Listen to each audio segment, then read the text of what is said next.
မင်္ဂလာပါဟုတ်တယ်လို့တော့အမတို့ခီယာမှာဖြစ်သွားတဲ့ဒီကြီးကော့တစ်ခုနဲ့ပေါ့နော်ပတ်သက်ပြီးတော့သက်ဆိုင်တဲ့ခိုးတော့ပါလေးလုံးပြောပြချင်လို့ပေါ့နော်အမတို့စီမာကဒီတချို့အဖွားတွေကလေသူတို့ကဒီ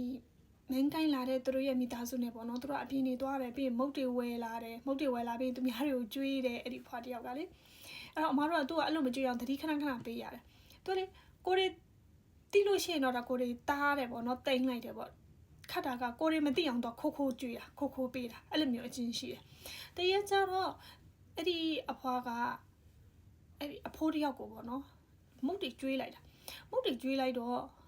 ညာဆိုင်ကောင်မလေးကတွေ့တော့အဲ့ဒီဖိုးကဒါဝန်ထမ်းကသူ့ကိုတွေ့သွားပြီးသူစားနေတာကိုတွေ့မှဆိုလို့ဆိုပြီးတော့အဲ့ဒီမုတ်တွေကိုအတင်းထိုးထဲတာပါဇက်ထဲကိုအတင်းထိုးသိပ်ပြီးတော့ထည့်ပြီးတော့မျိုးချတဲ့အချိန်မှာဘာဖြစ်လဲဆိုတော့အစာတက်သွားတာပေါ့နော်နင်သွားတာနင်ပြီးတော့ပြန်အန်ထွက်တာမျိုးတွေအထိဖြစ်သွားတယ်ပေါ့နော်အဲကြောင့်မို့တင်းတင်းကြပ်ကြပ်တတိပေးတယ်ပေါ့နော်